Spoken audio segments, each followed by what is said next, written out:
करते थे भगवान शिव, वह अद्वितीय प्रेम है, प्रेम की पराकाष्ठा है। एक पल के लिए नहीं चाहते हैं कि सती उनसे दूर हो, फिर भी सती जिद करती हैं और भगवान भेज देते हैं, चली जाती हैं।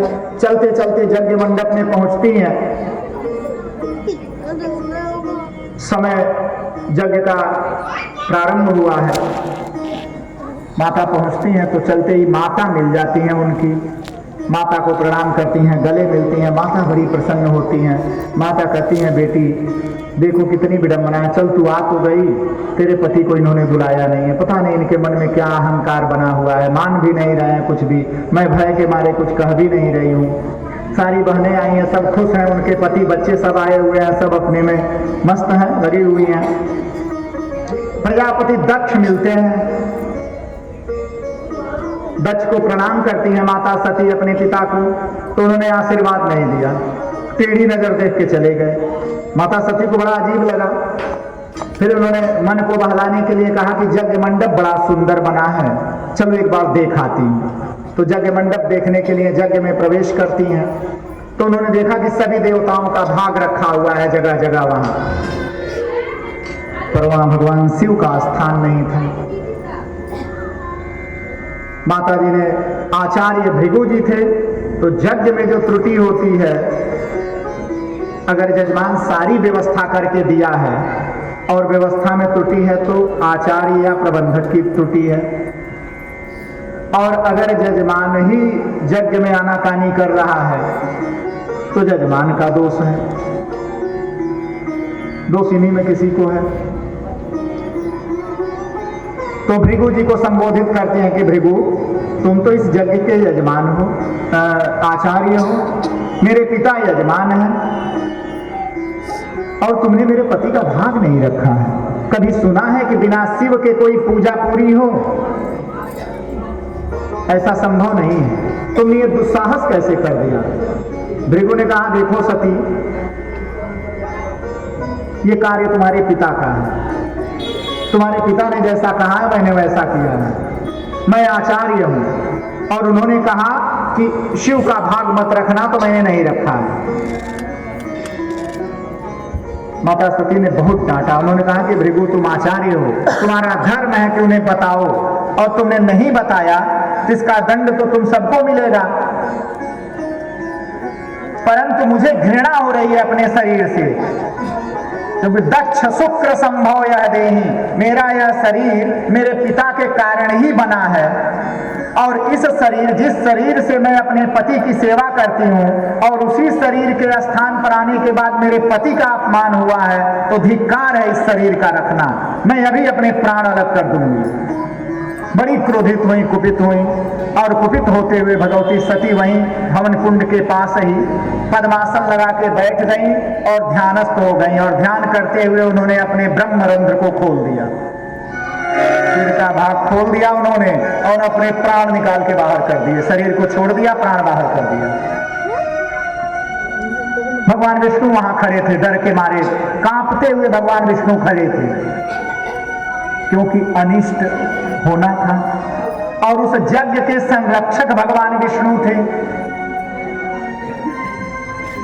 भगवान वहीं यज्ञ की रखवाली करने आए थे। अब सोचिए, और वहीं माता सती ने अपना शरीर छोड़ दिया, और छोड़ते हुए भगवान विष्णु सामने खड़े हैं, निहार रही हैं और कहती हैं कि हे हरि, मैं आपसे वरदान चाहती हूं कि मैं ये शरीर छोड़ रही हूं, इस आत्मा को अलग कर रही हूं, और मैं चाहे करोड़ों बार जन्म लूं, पर आपसे यह निश्चित ही अनुमोदन चाहती हूं कि हर बार, जितनी बार जन्म लूं, मुझे पति के रूप में मेरे शिव ही मुझे मिले, और कोई न मिले।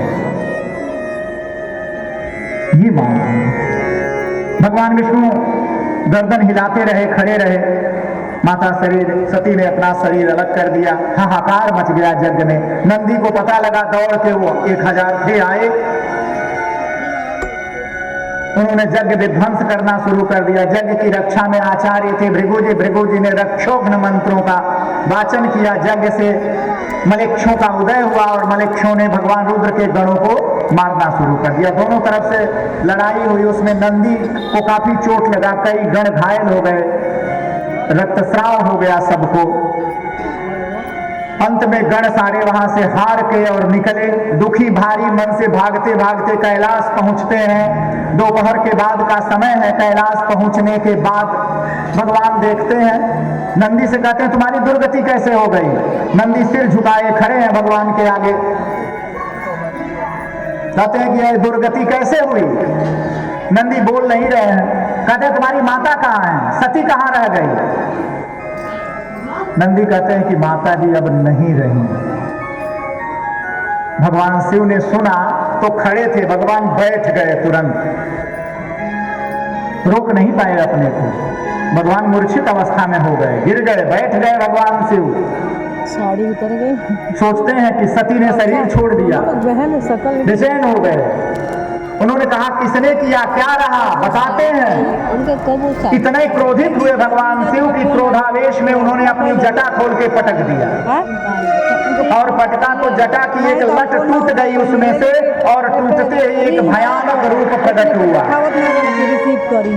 तो फिर मोबाइल स्विच ऑफ को 10 भुजाओं वाला एक आकृति प्रकट हुई और इतना लंबा कि आकाश मार्ग को फाड़ दे। गरजते हुए 10 भुजाओं में भयंकर हस्त, बड़ा सा त्रिशूल धारण किए हुए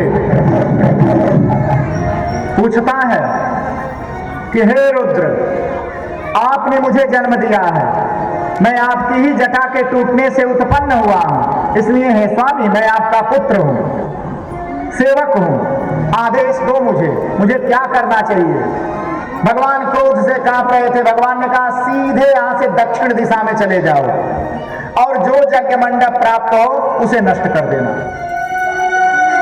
हे भद्र, तुम्हारी वाणी में गंभीरता है, इसलिए तुम्हें वीरभद्र कहा जाएगा। बोलिए वीरभद्र महाराज की। तो ये वीरभद्र की उत्पत्ति हुई। वीरभद्र पहुंचते हैं, नंदी को साथ ले लेता है वीरभद्र, कहता है चलो बताना किसने क्या किया था। नंदी को लेकर आते हैं। नंदी जब वीरभद्र चलता है तो आंधी चलने लग गई, धूल उड़ने लग गया और यज्ञ मंडप से धूल।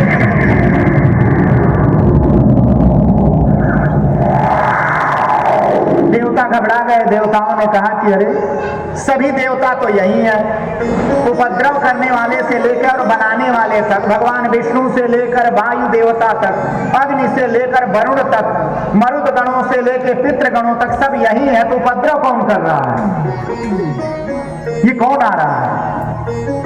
देवताओं ने कहा कि कोई न कोई अनिष्ट यहाँ होना है और जो अनर्थ हुआ है उसका फल मिलेगा।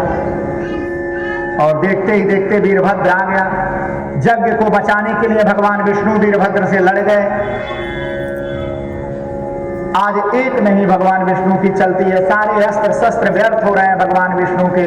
अंततोगत्वा भगवान विष्णु ने चक्र सुदर्शन चला दिया वीरभद्र को काटने के लिए। वीरभद्र ने चक्र सुदर्शन को अपनी दांतों में दबा दिया। चक्र सुदर्शन चिल्लाने लगे। उन्होंने कहा कि मुझे छोड़ दो, मुझे मत मारो। जिस चक्र सुदर्शन पर बड़ा अहंकार है सबको और भगवान विष्णु भक्तों की रक्षा करते हैं, उसी चक्र सुदर्शन को वीरभद्र ने दांतों में दबा लिया था। चिल्लाने लग गया चक्र सुदर्शन, कहा भैया मुझे छोड़ दो, कोई कहे मैं तुम्हें कुछ नहीं कहूंगा। वीरभद्र को छोड़ दिया। वीरभद्र ने छोड़ दिया चक्र सुदर्शन को। फिर भगवान विष्णु हट गए उस युद्ध से। वीरभद्र प्रवेश करता है यज्ञ में और प्रवेश करते ही देखता है कि वहां भृगु जी आचार्य से मिल गए। लपक के पकड़ा और उनकी दाढ़ी पकड़ के उखाड़ दिया। तो भार्गव वंश के जितने ब्राह्मण आज भी होते हैं भृगुवंशी, उनकी पूरी दाढ़ियां नहीं जमती हैं, थोड़ी ही होती हैं आज भी। मिलाइएगा देखिए।